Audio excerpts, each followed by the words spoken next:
Welcome back to the Money Master Unleashed podcast. This is Adam Olson with you today, and I have a special guest on today's show. And today we're going to cover 6 shocking personal finance stats, and we're going to share some solutions to the problems that we have for you. So, Tyler, how are we doing today?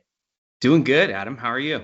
I'm good, and Tyler's an advisor. He's with LPL. And so, before we get started, Tyler, your show in the show links is going to be Tyler's website, his email, and contact information. So, reach out to Tyler if you'd like help with anything personal finance. He's a pro, he's an expert, and he'd love to help you. But first things first, Tyler, let's make compliance happy. Love it. Okay, so I just want to let everybody know that the opinions voiced in this podcast are for general information only and are not intended to provide specific advice or recommendations for any individual. To determine which strategies or investments may be suitable for you, please consult the appropriate qualified professional prior to making a decision. Thank you so much. So, we're good to go now, right? Love it. Awesome, Tyler. So, what we're going to cover today, again, is those 6 shocking personal finance stats. And so here's what we're going to do. I'm going to read the slides to you, and we're going to go through it, and then we're going to share some things that we think will help people out. Make sense? Sounds Cool. good. So let's get started with the first one. You see my screen okay? Yep. Awesome. So here we go. Up to 64% of Americans are on pace to retire broke. And so there's some surveys that it stats 64% of American workers are expected to retire with less than $10,000 in their retirement savings, while close to half of all the respondents claim they had no money for retirement. Shocking. I mean, that's Mm, honestly sad, right? that But then hurts. also the other study, the Planning and Process Progress Study, reports that 43% of US workers anticipate outliving their retirement savings. Again, Mm, not a good thing.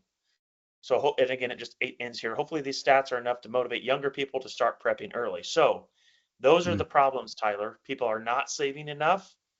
They're expecting to outlive their money.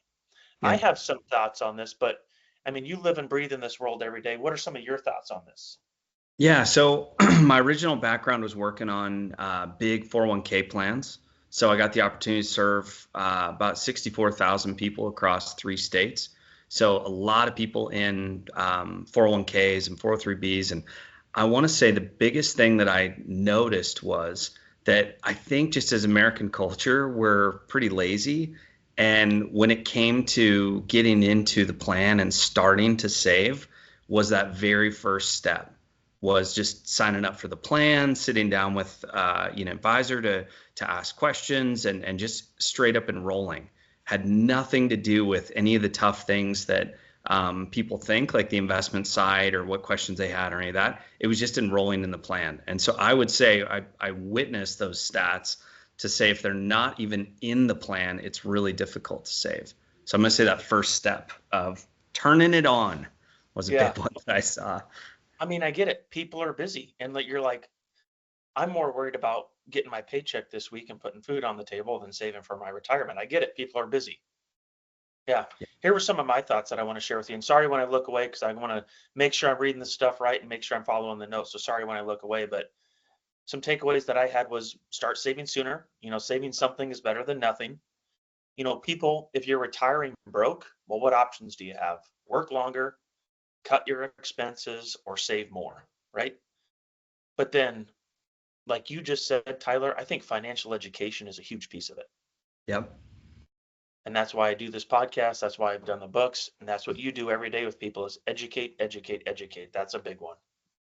Yep. It can't hurt just to learn a little bit more. And that's where I would say to, reach up, put your hand up, ask a question, talk to your employer, find out what your options are. I'm always saying just be bold and take that first step. And you'll be ahead of most Americans that are just choosing to just keep doing the same thing and go to work and have their coffee and get their lunch and work and go home. And it's like Yeah. days and months and years are going to pass by, and it's not going to turn out well a decade later. There's no stupid questions. That is for sure when it comes to That's right. finance. Only dumb answers. I always say, let me do that. That's my job. Okay, check out this number 2. What are your thoughts here? Younger people are not saving. Two-thirds of millennials work for an employer that offers a retirement plan, yet only 34% participate. Not good. We know that. Come on, millennials. We see this day in and day out. What are some solutions to this, you think, Tyler? I know you said it just before, kind of a takeaway, but what are some other solutions Yeah. you think to this one? Okay, so I'm going to say a different opinion on this slide of the younger people not saving more than older folks not being prepared. I give them, the older folks, I give them a little bit more grace. Here's what I'm going to say. The younger people that have all the data at their fingertips, they're tuning into this podcast. They, have their peers that likely could be in the industry or that, have a thrill for finance, whatever it is. I feel what it is with the younger people is it's not a focus area, meaning they put finance way down on the list of things to care about. And they care more about what latte they're going to order at Starbucks or using that extra money to go on a vacation or eat out. They're not prioritizing that it needs to go in the savings bucket. I'm going to say is what's the problem with our generation, if I had to pick on us. They're more worried about the weekend plans or the vacation that we're going to do, right? I mean, Yep. that's the way it is, though. Mm-hmm. Yeah, I think on this one, it has to do with people don't save first, right? What's the first thing you should do with every dollar that you get? Give, save, Save, and then you spend the rest. spend. But a lot of us have it backwards in our generation, which that's just the way it is. I mean, Mm. but it needs to be changed, right? So save Yeah. first, get your employer match, give your church or charity, and then you spend the rest. And I think it comes down to discipline too, right? Yep. We'd rather have that instant gratification today versus 30 years from today. Yeah, and I heard it well. It's funny, Adam, you'll probably agree that I feel being a financial advisor, financial planner, if I weren't this, I'd probably be a personal trainer. Not that I'm some super fit guy, not at all. They are so related in that I Yeah. heard a gym owner communicate it this way. He said, I love it if people just sign up for the gym and come in one day a week. Because I was asking him, we were having a conversation what the best workout is or what he feels is like the most effective workout. And he goes, easy, a consistent one. I don't Yeah. care what it is. You can go on a walk every day for all I One care. that But he's like, sign up for the gym, come in one day a week. He goes, if you're not doing that, I'd rather we or they cancel their membership. And I feel that money is the same. Save something. You and Yep. I have those clients that come in that are like, oh man, I've just put it in a savings account. I'm sorry, I haven't been investing it in ABC or whatever. And we're like, no, that's great because at least you're doing something. Then I'm living beyond my means. I'm spending every paycheck. And we have to work backwards to say, that's them enrolling and signing up at the gym. But we always say, just take that first step, try something, and start building that discipline. Yeah. We can amplify from there. I love that. I love that, Tyler. That was good stuff, dude. All right, check this one out. Americans spend over $324,000 on impulse buys. And the top ones were food, clothing, housing goods, takeout, and shoes. Oh And boy. again, there's the source you guys can check out on there. But I laughed when I read this one because I was just thinking of males and females, females go shopping, right? And it's like, well, what are you going? I mean, guys buy stupid stuff too. We buy toys, right? I mean, Sure. both males, but it's just like going shopping to go shopping. Like I don't need anything. I'm just going shopping to see what they have. Well, it's like that's what this is, though. I feel like those impulse buys, or when everything's at the fingertips, it's so easy to order something on Amazon real quick. So, what are some thoughts that you have on how we can solve this problem of people clicking to buy, going shopping just to get something, or what are some solutions that you think that you have to this one? Yeah, so I would say one is when I was at Dave Ramsey's office, I worked there for a couple years, met with tons of people creating budgets, looking at their budgets, and I'll tell you, Adam, a lot of them had food as a giant portion, 20, 30% of their money spent between groceries and eating out. And that was a big one. So a lot of times what I would throw out, and I've carried it into, my professional career now, is that I always say, let's make a priority of saving by doing this. My wife and I did this. So practical experience. We had, at the time we're paying off debt, right? We had debt-free Fridays. So we made every Friday a priority to pay something towards debt, whether it was $10, $50, $1,000, right? And all of a sudden it just became a habit of debt-free Friday. Well, here's the thing. When do people usually like to go out to eat a little bit more, to Right. spend some money on their favorite beer Friday nights, right? Yeah. And so it got us in that mindset of on Friday morning, we're throwing extra towards debt. What are you thinking about all day? Well, then you get to Friday night and you're like, we can go out to eat, but let's go to the grocery store and get some burgers and grill out instead of spend, $40 a piece on eating at our favorite burger joint, and this and that. And so that's where I try to relate that to my clients to say, let's make it a priority by just picking a day or an opportunity where you're going to overspend and just add a fifth category on there, which is save money or pay off debt, right? And then something good with your money instead of your meal is only for today. And that's the thing. Clothing wears out, all the Yeah. stuff. It's like, it's just temporary.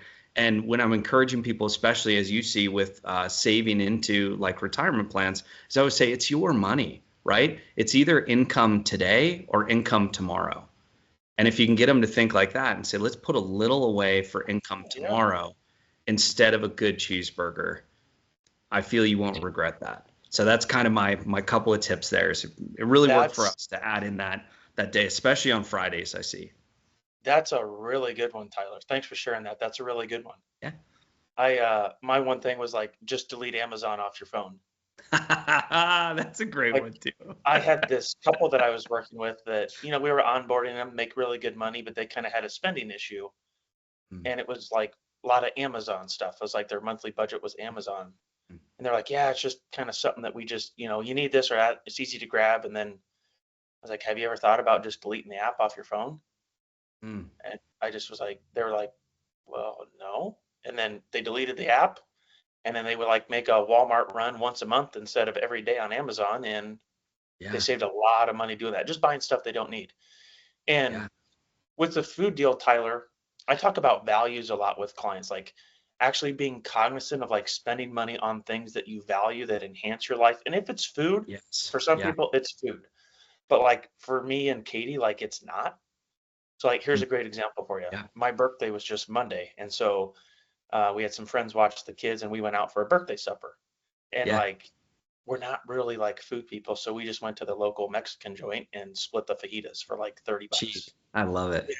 But like that's not like our thing isn't like going to get drinks and appetizers and a huge meal. Like that's just not something we value. So I think finding your values and spending money on those things really helps people with their budget where they need to place dollars as well. Yeah. And that kind of another one I like to use too is like when it comes to building a house, if building a house is finally getting to the end of the road, retirement, whatever it is, I say, hey, you're building this beautiful custom house for your family.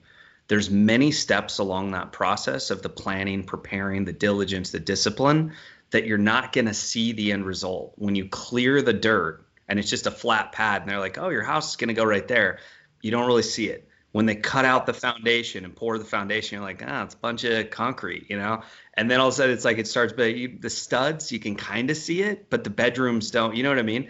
And I'm like, you Yep. just have to trust that as we diligently prepare, eventually you're going to have beautiful custom home built for your family.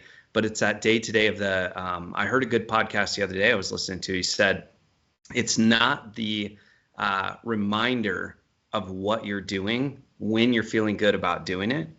It's the reminder to keep going and keep doing when you don't feel like doing it. That's what you need, right? That is when the discipline Yep. wanes, when your enthusiasm wears out, or when you're just like, man, I really want to eat that burger, go out with my family. It's at those times you need that reminder, which we always say, hey, if I'm a financial coach in your life, sometimes the coach is like, you're doing great. I'm so proud of you. Sometimes the coach says, you got to run another lap. Yeah. Yeah. And So, you need that though too. Most people need that. right. A little bit of both. Yeah. Here, well, let's hop to the next one here, Tyler. Kids ain't cheap. So this survey found that the average parent across this country spends $9,470 per year on each of their kids. And if you look at the chart, I think it's kind of blurry, but my takeaway was don't live in the Northeast because in the Northeast it's over 11 grand for your kid. And Wow. so, I mean, you have kids, I have kids, Yep. I feel that anybody that has kids knows that kids aren't cheap. But what are some solutions to this problem that a lot of parents are facing, whether it's like daycare cost, cost, healthcare costs. Like, what are some solutions that you think that we can give people on the kids ain't cheap?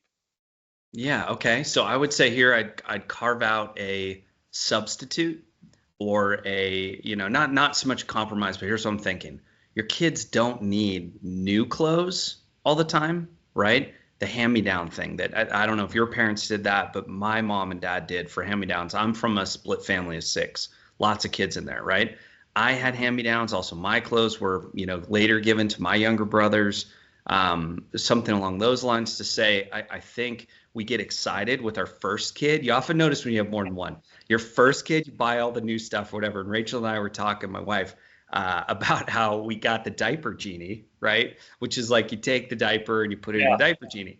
Well, we had three of them at one time. Like, why do we have three? And I'm like, one we bought, then we got another one later, and then we were gifted one at her baby shower. But I'm just like, let's get rid of these or give them away. We're not even using two of them. And it's those sort of things that can creep in. Or as you know, too, Yep. Adam, the toy or the super sleeper 3000 that your kid Yep. hates, that you're just Yep. like, we spent $800 on that. And, Yeah. Gus doesn't go to sleep when we put him in there. To just kind of take a step back and realize like your kids don't need the newest, greatest, the, super sleeper 3000 isn't going to do it for them, and that, and carving out a little is going to be tons of money saved. Is just Yeah. those small choices along the way is what I would say. Yeah. And I mean, I get it. I mean, I know kids are not cheap. I mean, whether you're talking about like healthcare Yeah. cost, if you have stuff going on or anything. And I would tell like families, I would just say plan for the expenses before you have the kids. So Oh, like that's a great one too. you know what I mean? Like it comes down to your budget. If your budget's tight right now without kids, probably not a great idea to bring a kid into the world, right? Mm-hmm. You know what I mean? And then the other thing that I think a lot of people maybe forget or neglect to think about is like, what is your housing situation and what is your transportation situation like before you have the kids? It's Because some fair. people have kids and be like, oh, I need a bigger house, I need a bigger car. On top of the kid cost, like that adds up too. So, just think about it, right? Run your budget before, make sure a kid works in the situation. It's your responsibility as a parent, right? I like that. It's a good You tip know, too. okay, you're gonna love this next one. Don't fall out of your seat on me. Okay, I'll So, try. consumers consider holiday debt acceptable. Oh More than boy. half of respondents admitted they were stressed about their holiday debt, and 78% of those said that with their holiday debt, they won't be able to pay it off come January. Mm, Solutions to the problem, Tyler. And as you mm, can see from the graph here, guys, if you're on audio only, like since 2015, it was like $986 in consumer debt. yep. 2019, it's at 1,300. I mean, my goodness, throw inflation onto that thing, we're probably at Yeah. 1,600 now in holiday debt. So solutions that we can help people, Tyler, Mm, to avoid going into debt to buy presents for kids that the kids don't need. yeah. I So, mean, what do you oof, think? that one cuts. I mean, I feel that over here, like you said. Here's how I frame it. Money is for a moment, but memories stick. And thinking back to holidays where you had family members that were there that maybe have passed away or you just don't see as often, right? That's what we remember from the holidays more Yeah, than the gifts. You and me can think of that one Christmas, like when I got my Super Nintendo as a little kid. Yes, I remember. But the 14 Christmases after that, I probably couldn't even name one present that my dad, who's great at buying gifts, and mom, for me that I got that year. Here's what I say. No one ever feels good about the debt they have post Christmas.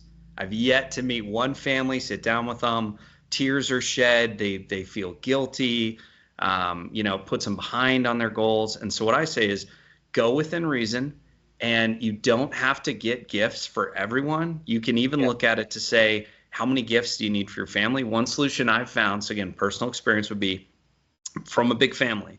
When it was my mom and stepdad and my other brother and sister at their house, right? I'd get them a board game for the whole family. One gift, a nice yeah, strategy board game, call it 40, $50. A lot of times I was hitting $10 or less per person with yep, that. And the whole family, I just checked the box. But then I'd also have to realize like I got 7 aunts and uncles. they're not all getting gifts. I got tons of cousins. They're not all getting gifts. If they're in town celebrating Christmas with us, even then, as a maybe. And I feel like people they get caught up in the emotion. They get everybody a gift. They spend and try and get them good stuff. And I always say, money's for a moment, but memories stick. So just remember that. Money's for a moment, but memories stick. I like it. I like it. Another option that I thought about is just budget the entire year for it. Totally. If you need to spend a $1,200 at Christmas time, just budget $100 a month and throw in a savings account that you're going to use for Christmas. Yeah, right? the old sinking fund. Yeah, and stick to it when Christmas comes. That's not 1,400. That's not 1,800. Using the cash, using the debit card, because we always say the credit card will always clear. It's like most times, right? Oh. Never fails. Yeah. All right, check out this one. Fighting over finances can ruin a marriage. When couples fight about money, one partner's spending is the biggest flashpoint. And so just let me read a few stats here from this, Tyler. 86% of couples who got married in the last 5 years started out in debt. And then 41% of those debt-laden couples said they argue about money often. In addition to that, 94% of respondents who said they have a great marriage said they discuss their money dreams with their spouse. They talk about their goals, right? And 87% of happily married couples say they work with each other to set long-term financial goals. So they communicate. Shocking, right?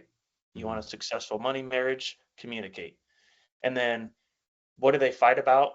Top 5 money arguments. Frivolous purchases. You got the motorcycle. I guess that would probably be guys buying that. I have to have a motorcycle. I have to have a side-by-side. I have to have a boat or an RV or whatever. Household budgeting, credit card debt, not enough cash savings. And then lastly was insufficient retirement savings. So obviously we know that communication is key with money when it comes to marriage. A lot of couples, from the survey, it's evidently that a lot of couples struggle with marriage and money in their marriage. Separate bank accounts that some people have may be causing issues. Like, what are some solutions that you think that we can give people to this problem, Tyler? So I think separate banking accounts. I've yet to have a single couple I've sat down with and see them do that as effectively as a couple that has a joint checking account. But the bigger issue would be budgeting together. So again, if you have separate checking, you're likely also budgeting not at all or separately. It's two pieces of the cloth, one being pulled left, one being pulled right. It's going to tear in half. I just see that time and time again. But here's what I like to do is have the couples dream together. Because if you think of sitting down with your spouse, talking about the vacation you want to go on, do it at dinner tonight, right? Your wife is likely going to pick a different destination, a meal, her favorite drink on the dream vacation than you are. But you might get kind of close to where you're both on the beach. And then all of a sudden you're like, hold on a second. You wanted to go Hawaii? I wanted to go to the Caribbean. Like, let's talk about that. You know what I mean? And then all of a sudden it starts kind of coming together. And then when you start dreaming together, that is where I see by far the most success of, look at it like a business partnership.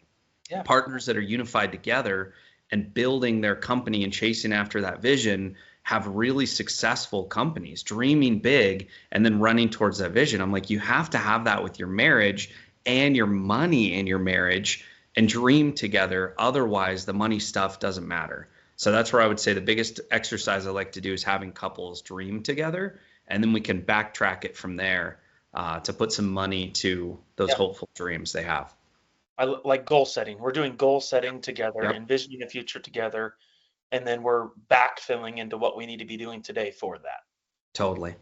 Yeah, I'm with you. I just think separate finances is just shocking for married couples to me. I mean, we're married.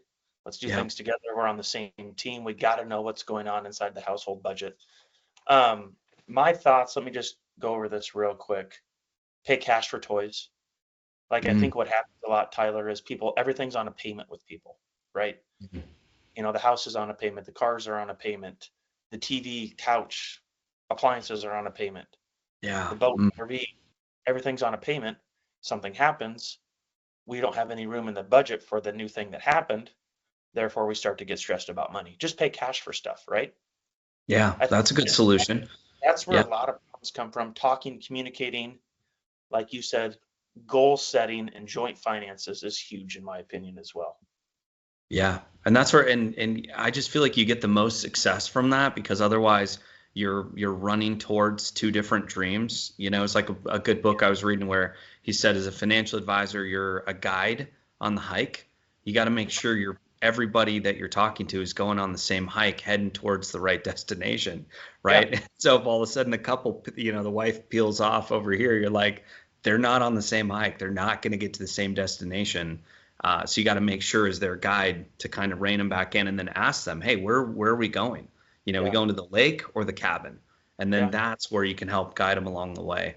So it was just a good analogy to think like that, to got to make sure we start at the right point to end at the right point. Yeah. On the same page. I love it, Tyler. Last one. Let's end with a bang here. Good old social media. So social media envy fuels excessive spending. 48% of millennials spend more money than they can afford to participate in experience with friends. And 49% were influenced by social media to spend money. I would say on experiences, and like, I think influencers influencing you to buy things too is another big one too. And so like social media envy influences our financial decisions. 60% of people wonder, how can my friends afford this? Well, they don't. It's on payments, right? Yeah. 57% pay attention to how friends spend versus save, and 35% spend more than they can afford to keep up with. I mean, that's the thing I hear a lot from people, especially like with inflation, cost of stuff.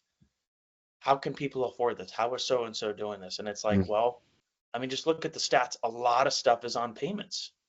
I mean, we're just so accustomed to putting everything on a payment plan. And that's how a lot of people can do these type of things, have all this stuff is debt, right? Everything's on a payment plan. But to help avoid this social media influencing your spending patterns, Tyler, what are some solutions that you think people can implement here?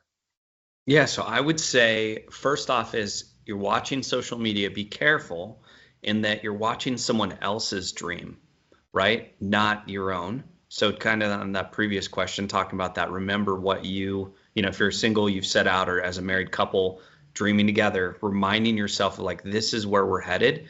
And then I would say to surround yourself with those friends. If you're paying off debt, hanging out with other people that have paid off debt or are on that journey with you. They're doing Debt-Free Friday, coming over to your house for spaghetti and garlic bread, right? Or whatever. And you're just shutting it off, because I feel like our parents' generation was the proximity of, you just have the neighbor next to you that would roll up in a nicer car, the old following the Joneses or whatever. Now it's so apparent. I can see anybody in the world that you don't know their circumstances. You don't know if that jet in the background is being leased for a photo shoot, or they actually own it, or it's on payments. You just don't know, right? So to kind of put out all the noise, so you can always remind yourself, like, where are you headed? Where are you going? And just, money is so fleeting, I would say. And the hardest thing to wrap your head around is just saying, like, I don't need it, or I'm okay, or I'm content with what I have. Reminding yourself of that. But the big one would be, make those influence points that are going to encourage you on your journey to be the louder voice in your life, is what I would say. Tyler, I love it. And what's funny is these stats were all different stats, right? But I think there was like if we could put our arms around everything that you and I suggested here, it's a couple things. Budgeting, right? Yeah. Be aware of where dollars are going. Goal setting, right? Where do we want to goal set? What are we working towards? Why are we doing this? Why are we saving? And then I think having like an accountability partner, or like doing things jointly, having a quote unquote coach is important too, right? Yeah. So like, to sum it up, like, if you can keep a budget, if you can have goal settings and have somebody hold you accountable, you do those three things for a long time, you're good. Yeah. It's a great spot to be. I agree. Yeah. Closing thoughts, Tyler. Thanks so much for your time today. I appreciate it. Again, Tyler's information is going to be in the description, so you can reach out to him if you guys need financial help. Awesome guy to work with. But any closing thoughts, Tyler? No, I would just I'd say, hey, you made it. You listened to the whole podcast. Hey, that's something, right? And encouraging others that if they do tune in, to say, a lot covered, but just pick one of these things that's relevant to you and try and implement it today. Great ideas are not meant to be put on a shelf. They're meant to be implemented quickly. So if you find something that resonates, put it to practice today. Maybe eat at home instead of going out. I love it. Love the advice, Tyler. And thank you so much for doing this, taking the time to do it. It's been an awesome episode, and I know it's going to help a lot of people when they're trying to set financial goals, run a successful budget, and create the retirement of their dreams. So thank you for taking the time. You're welcome. Thanks for having me on, Adam. Have a great day. This podcast is for educational purposes only and may include references to concepts that have legal and/or tax implications. It's not to be construed as legal or tax advice. Such information or opinions is subject to change without notice and is not intended to use as an offer or solicitation with respect to the purchase or sale of any security, insurance products, or offer of individual investment advice. Any strategies discussed may not be suitable for everyone. Mutual of Omaha Investor Services, Inc. does not provide legal or tax advice. Please consult with your appropriate professional regarding your personal situation prior to making any financial decisions. Securities and advisory services offered through Mutual of Omaha Investor Services, Inc., member FINRA SIPC. Riser Insurance is not affiliated with Mutual of Omaha Investor Services. Investing involves risk, including the possible loss of principal. Past performance does not guarantee future results. Diversification does not guarantee a profit or protection lost against loss in a declining market. Purchase of life insurance is subject to meeting underwriting requirements. There is no guarantee of an individual will be insured. Annuities are long-term investments designed for retirement purposes. Withdrawals of taxable amounts are subject to income tax, and if taken prior to 59.5, a 10% federal penalty tax may apply. Guarantees are backed by the claims paying ability of the issuer and are subject to their terms and conditions.